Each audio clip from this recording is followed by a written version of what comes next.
நேயர்களுக்கு அஸ்ட்ரோ கேஎஸ்ஐயங்காரின் பணிவான நமஸ்காரங்கள். வக்ர குரு பெயர் இந்த வருஷம் புரட்டாசி மாதம், குரோதி வருஷம் புரட்டாசி மாதம் 29ஆம் தேதி செவ்வாய்க்கிழமை அன்னைக்கு, அதாவது 15/10/2024 அன்னைக்கு வக்ரகதி குரு பகவான் அடைகிறார். குரு பகவான் வக்ர நிவர்த்தி பெறுறது அப்படின்னு பார்க்கும்பொழுது தை மாதம் 29ஆம் தேதி, அதாவது 11/2/2025 அந்த காலகட்டத்தில் வக்கர நிவர்த்தி அடைகிறார். இப்போ வக்கரகதியில் பார்த்தீங்கன்னா 120 நாள் வக்கரகதியில் இருக்கார். எப்போன்னா 15/10/2024 11/2/2025 வரை இருக்கக்கூடிய காலகட்டத்தில் வக்கரகதி அடைகிறார். இந்த வக்கரகதியில் பார்த்தீங்கன்னா மிருகசீரிஷம் 2ஆம் பாதத்திலிருந்து ரோகிணி 3ஆம் பாதம் வரலும் வரார். அதற்கப்புறம் வக்கர நிவர்த்தி ஆயிடுறது. சரி, இப்போ வக்கரம் ஆகும் பொழுது என்னென்ன பலன்களை கொடுப்பார் அப்படின்றத பார்க்கலாம். ரிஷபம், கிருத்திகை, ரோகிணி, மிருகசீரிஷம் இந்த 3 நட்சத்திரம் 9 பாதங்களை கொண்ட ராசி. ராசியின் அதிபதி அப்படின்னு சொல்லக்கூடியவர் சுக்கிர பகவான்.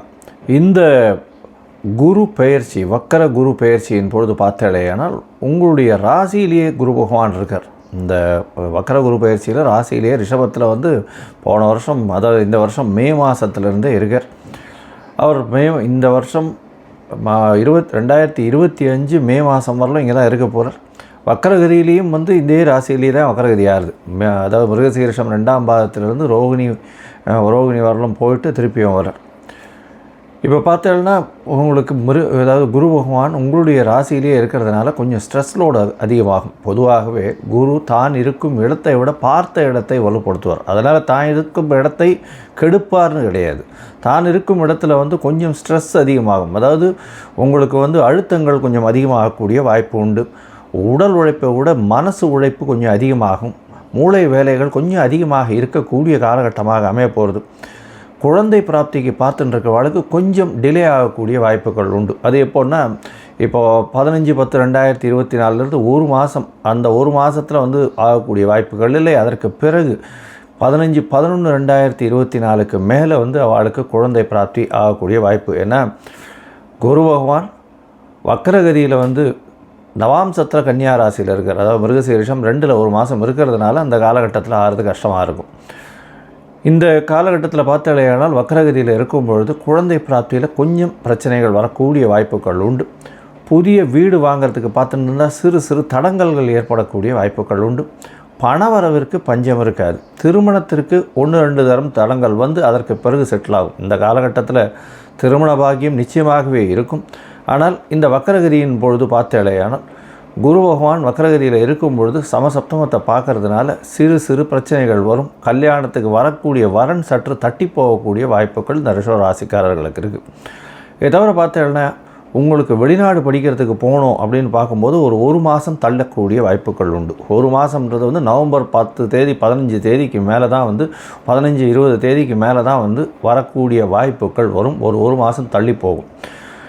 இதனால் என்ன ஆகும் அப்படின்னா, வெளிநாட்டில் போய் படிக்கக்கூடிய மாணவர்களுக்கு பார்த்தாலேயானால் அவர்களுக்கு ஒரு மாதம் கொஞ்சம் தள்ளி போகக்கூடிய காலம். அந்த ஸ்ட்ரெஸ்ஸு இதெல்லாம் கொஞ்சம் அதிகமாக இருக்கக்கூடிய வாய்ப்புகள் உண்டு.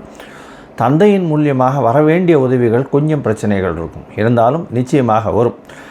இதில் என்னென்னா, பொதுவாகவே வக்கரகதியில் இருக்கக்கூடிய குரு பகவான் ஒரு பெரிய ஏற்றத்தை கொடுக்காது. இருந்தாலும் உங்களுடைய ராசியிலேயே இருக்கிறதுனால இந்த காலகட்டத்தில் உங்களுக்கு அழுத்தம் கொடுத்து அதன் மூலியமாக ஒரு பெரிய ஏற்றத்தை கொடுக்கக்கூடிய காலகட்டமாக அமைப்போகுது. குரு பகவான் உங்களுடைய ராசிக்கு பொதுவாகவே 5, 7, 9 இந்த 4 விஷயத்தை, அந்த 3 விஷயத்தையும் பார்க்குறார். தான் இருக்கிற இடத்தோடு சேர்த்து தான் இருக்கும் இடத்தில் தனித்து இருக்கிறதுனால சிறு சிறு தொல்லைகளை கொடுப்பார். என்னென்னா, ஒரு ப்ராப்பராக ஒரு விஷயத்தை யோசித்து அதில் முடிவோடு இருக்கக்கூடிய வாய்ப்புகள் இல்லை. எந்த ஒரு விஷயத்தையும் ரொம்ப அனலைஸ் பண்ணி ரொம்ப அதை too much of analysis leads to பேரலிசிஸ்ன்னு அந்த மாதிரி ரொம்ப ஒரே விஷயத்தை அனலைஸ் பண்ணி உள்ளுக்குள்ளே ஒன்றுமே இருக்காது. அதுக்கப்புறம் எதில் ஆரம்பித்தோன்றதே தெரியாத அளவுக்கு போகக்கூடியதை இந்த குரு பகவான் ஒன்று பண்ணிடுவார். ஏன்னா உங்களுடைய ராசிக்கு பார்த்தாலேயானால் 8ஆம் அதிபதி, அதை தவிர 11ஆம் அதிபதி.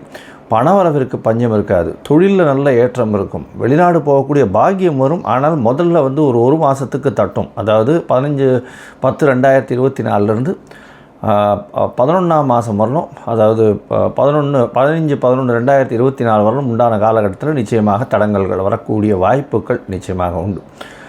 இதை தவிர பார்த்தாலேயானால் பொதுவாகவே குரு பகவான் வக்ரகதியில் இருக்கும்பொழுது சூரியனோட சமசப்தம பார்வையில் இருக்கக்கூடிய காலகட்டத்தை வந்து சிவராஜ யோகம்னு சொல்லுவோம். சிவராஜ யோகம் அப்படின்னா நீங்கள் நினைத்த காரியங்கள் அனைத்துமே நிச்சயமாக நடக்கும்.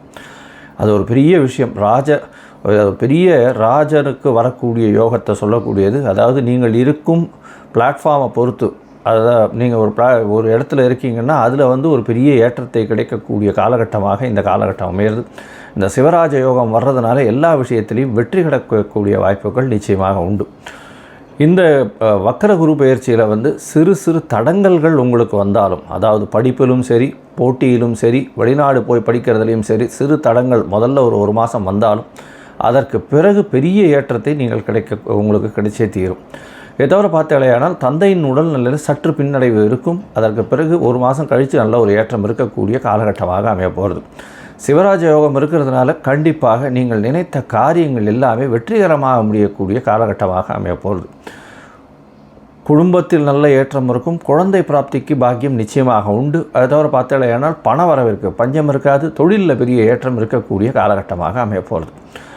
இந்த வக்கர குரு பயிற்சி ஒரு பெரிய அதிர்ஷ்ட பயிற்சின்னு சொல்லலாம். நீங்கள் அருகில் இருக்கக்கூடிய, அதாவது கோவிந்த அகரம் அப்படின்னு சொல்லக்கூடிய இடத்துக்கு போயிட்டு வர்றதன் மூலியமாக, அங்கே இருக்கக்கூடிய தட்சிணாமூர்த்தியை போய் சேவிச்சுட்டு வர்றதன் மூலியமாக உங்களுக்கு வந்த பிரச்சனைகளும் வரக்கூடிய பிரச்சனைகளும் நிச்சயமாக உங்களுக்கு இல்லாமல் போகக்கூடிய வாய்ப்புகள் உண்டு. அதாவது கோவிந்தவாடி அகரம் அப்படின்னு பேர் அதுக்கு, அது கோவிந்த அகரம்னு சொல்லுவாள். அதை போய் பார்த்துட்டு வாங்கும். இந்த வக்கர குரு பயிற்சி ஒரு பெரிய ஏற்றத்தை உங்களுக்கு கொடுக்கும்.